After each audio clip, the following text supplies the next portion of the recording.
once again everyone, this is Oliver Rous once again and I'm back with another cooking vlog for tonight. Ang lulutuin ko po ngayon is panibagong twist ng elbow macaroni soup. Sopas po, sopas po. Di po ba the usual na macaroni sopas na nakikita natin sa sahog is giniling and hotdog.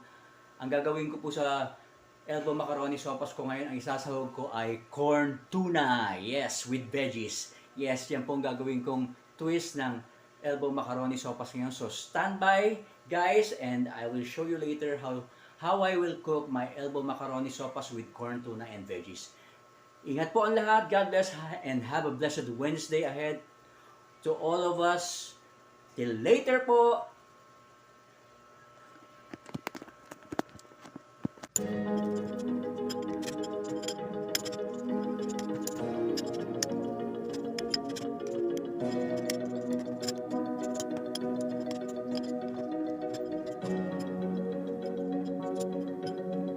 Guys, ito po yung ingredients natin for our elbow sopas macaroni with corn tuna. Ito po ang ingredients. Siyempre, nandiyan ang corn tuna. Meron po tayong garlic and onion, panggisa. We have the cabbage. And meron tayong carrots, may sayote, and may bitsuelas. And salt and pepper to taste. Yan lang po ang ating mga simple ingredients. So, let's cook! So guys, ito, kailangan hugasan muna natin yung mga gulay natin. We have the cabbage. Okay. Natin yung mga gulay. Itong carrots, may beans, and may sayote. Hugasan ko na ito kanina. Pangalawang hugas ito. Ayan. So yun po. Meron tayong bitsuelas, carrots, at saka sayote. Then may cabbage tayo. So yan ay sasahod ko sa aking macaroni sopas with corn tuna. Sasahod po tayo.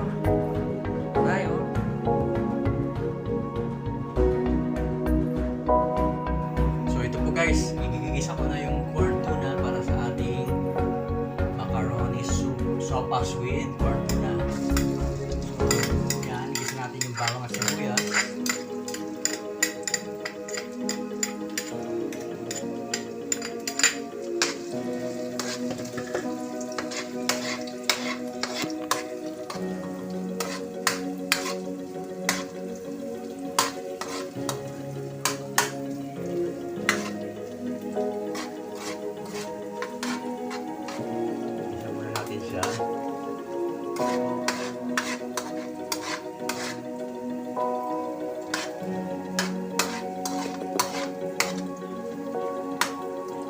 Hindi po ako masyadong mabetchin, hindi ako nagmagamit ng betchin. Kaya dinadamihan ko yung bawang para mas malasa. Ayoko po ng betchin.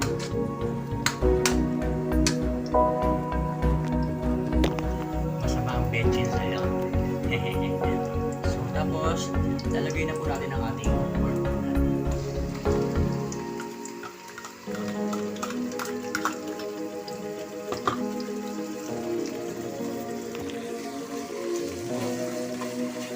Isa-isa lang.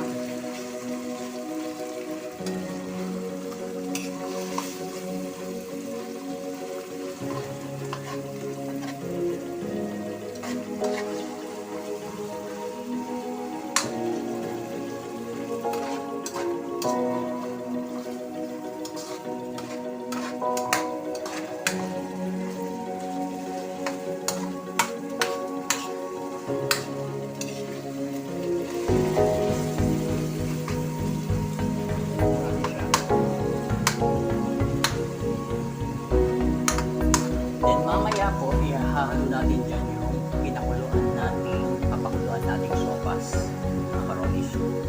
Ihahalo natin dyan. And the rest of the veggies. Siyempre, lagyan natin ng evaporated milk, di ba?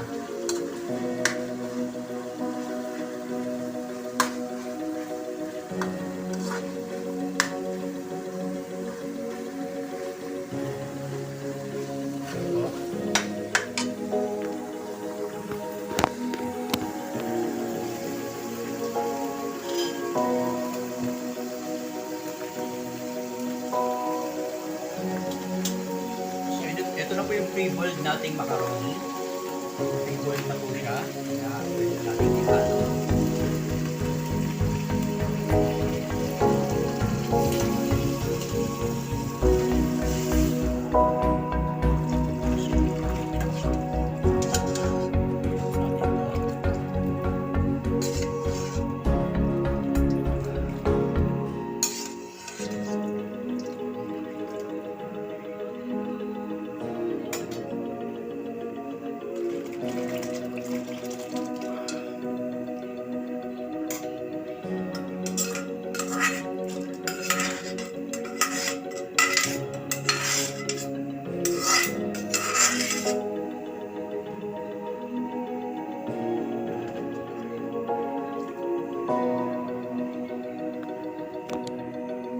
So, ayan po.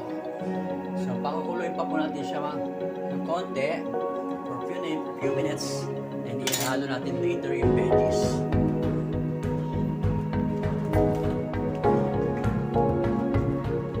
Pakuloyin natin siya. Pakuloyin natin. Then mamaya yung veggies halo natin. So, until later po. So guys, ito na po siya. Nalagyan ko na po siya ng gatas and naihalo ko na rin po yung mga veggies natin. So ayan po ang ating elbow macaroni soup with corn tuna. So titimplahan na lang siya ng salt and pepper. And ready to eat na siya later on. Yan po ang aking dinner for tonight.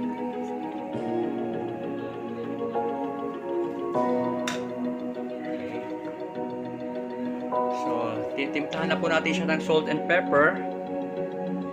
Tahin natin yung salt. So, ayan na. Timplahan po natin siya ng salt and pepper.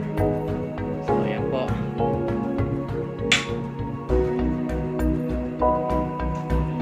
Halo. And mamaya, tingnan natin kung kulang pa yung sa alat. Palagay ko kulang pa sa alat. Kaya palagay ko kulang pa yung asin dito. Kaya, nadagdagan natin. Yummy!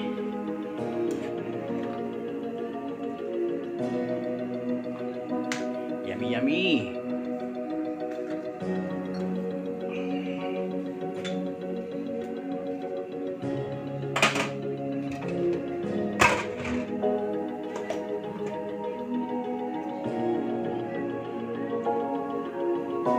So, dagdagan natin siya ng salt.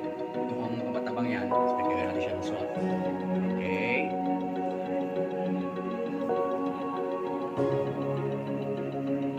And a little more pepper. Medyo may spice.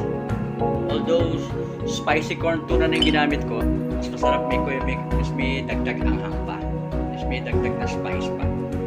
So ayan na lang po, isi-simmer na lang ulit natin para ano yung gulay, hindi pa masyadong luto yung gulay ng carrots saka yung sayote. So that's it.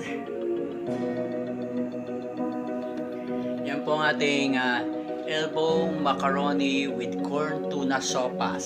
So that's it guys. Kaunta, mangantayon. Bon appetit! Thank you. Don't forget to click the like, subscribe and the bell and all notification below. This is Oliver Rous once again. Till my next cooking vlog. Thank you!